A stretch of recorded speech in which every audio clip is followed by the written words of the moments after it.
सफलता की कोई उम्र नहीं होती। इतिहास गवाह है कि इतिहास रचने वाले लोग कभी अपनी उम्र नहीं देखा करते। ये हर वक्त इतिहास रचने की कोशिश में रहते हैं, फिर चाहे वो 13 साल का तिलक मेहता हो या 21 साल का त्रसनीत अरोड़ा, जिन्होंने इतनी कम उम्र में अपनी सफलता से इस दुनिया को चौंका दिया। और ऐसी ही एक सक्सेस स्टोरी आज मैं आपके साथ शेयर करने वाला हूँ, जिसे सुनकर आपके अंदर एक जबरदस्त आग लगने वाली है। ये कहानी है अमेरिका के सबसे बड़े फर्नीचर मार्ट की फाउंडर मिसेज रोज की। जब वो 13 साल की थी, किन्हीं कारणों की वजह से उन्हें अमेरिका जाना पड़ा। उन्हें इंग्लिश नहीं आती थी, इसलिए उन्हें वहाँ के लोगों से बात करने में बहुत मुश्किल होती थी। 13 साल की उम्र से 38 साल की उम्र तक पूरे 25 साल उन्होंने वही एक किराना की दुकान में काम करके निकाले। वो ज्यादा पढ़ी लिखी नहीं थी, लेकिन इन 25 सालों में वो टूटी फूटी इंग्लिश बोलने लगी थी। जब उनके पास थोड़े पैसे इकट्ठे हो गए, तब उन्होंने सोचा क्यों न खुद का एक फर्नीचर स्टोर खोल लिया जाए। और उन्होंने अपनी 25 साल की जितनी भी जमा पूंजी थी, सब उस फर्नीचर स्टोर को खोलने में लगा दी। लेकिन उनका एक ही टारगेट था कि मुझे अच्छे से अच्छा फर्नीचर कम से कम दामों में लोगों को प्रोवाइड करवाना है। जब लोगों को पता लगा कि इस दुकान में अच्छा और सबसे कम दाम में फर्नीचर मिलता है, तो वहाँ पर लोगों की भीड़ जमा होना शुरू हो गई। लेकिन असली रुकावट तो तब आना शुरू होती है उनकी लाइफ में, जब अमेरिका के बड़े फर्नीचर स्टोर्स को ये पता चलता है कि कोई उनसे सस्ता और अच्छा फर्नीचर मार्केट में बेच रहा है, और इसकी वजह से उनको बिजनेस में काफी लॉस हो रहा है। तो वो लोग उन फर्नीचर सप्लायर से कांटेक्ट करते हैं जो मिसेज रोज को फर्नीचर सप्लाई करते हैं, और बोलते हैं कि अगर आपने मिसेज रोज को फर्नीचर सप्लाई किया तो हम आपसे सामान खरीदना बंद कर देंगे। और मजबूरी में सप्लायर्स मिसेज रोज को फर्नीचर सप्लाई करना बंद कर देते हैं। दोस्तों, ऐसे वक्त पर उनके पास भी एक बहाना था जो वो खुद से लगा सकती थी और अपना स्टोर बंद कर सकती थी।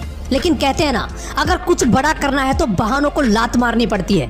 और ऐसा ही कुछ मिसेज रोज ने किया। उन्होंने दूसरे स्टेट से फर्नीचर मंगाना शुरू कर दिया, और अब भी वो लोगों को अच्छा और सस्ता फर्नीचर प्रोवाइड करवा रही थी। ऐसे में बड़े फर्नीचर स्टोर्स भी अब कुछ नहीं कर सकते थे। मिस रोज का फर्नीचर मार्ट धीरे धीरे बड़ा होता चला गया। हर सिटी, हर स्टेट में मिस रोज के फर्नीचर स्टोर्स होने लगे। और दोस्तों, अगले 30 सालों में वो अमेरिका का सबसे बड़ा फर्नीचर मार्ट बन गया, और मिसेज रोज मल्टी मिलेनियर बिजनेस वुमन बन गई। लेकिन 90 साल की उम्र में मिसेज रोज ने उम्र के कारण वो बिजनेस अपने पोतों को हैंड ओवर कर दिया कि अब इसे तुम संभालोगे। अब मिसेज रोज कभी कभार स्टोर आने लगी, ये देखने के लिए कि सब कुछ ठीक चल रहा है या नहीं। लेकिन उनके पोतों को ये सब अच्छा नहीं लगता था, और उन्होंने 95 साल की उम्र में अपनी दादी को ही, जो इस बिजनेस की फाउंडर थी, इस बिजनेस से बेदखल कर दिया।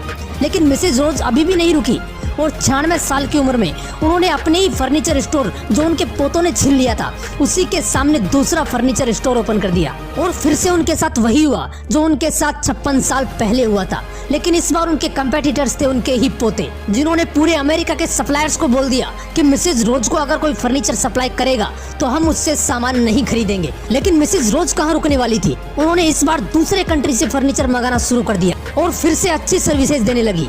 और 4 साल के अंदर ही अपने नए स्टोर को इतना बड़ा कर दिया कि उनके पुराने स्टोर में फर्नीचर्स की सेल घटने लगी। और जब वो 100 साल की थी, तब उनके पोतों ने उनसे माफी मांगी और बोला कि हम इन दोनों स्टोर्स को मर्ज करते हैं, और इसके ओनर आप ही रहोगे। दोस्तों, 104 साल की उम्र तक, अपनी डेथ होने तक मिसेज रोज ने उस बिजनेस को संभाला। 40-50 की उम्र में आते आते लोग ये सोचने लग जाते हैं कि अब हमारी उम्र निकल गई, अब कुछ नहीं हो सकता। लेकिन 96 साल की उम्र में भी मिसेज रोज ने बिजनेस खड़ा करके पूरे अमेरिका को चौंका दिया। इसलिए अपनी उम्र पे नहीं, अपने टारगेट पर ध्यान दीजिए। फिर मिलेंगे नेक्स्ट वीडियो में एक नए मोटिवेशन के साथ। जय हिंद।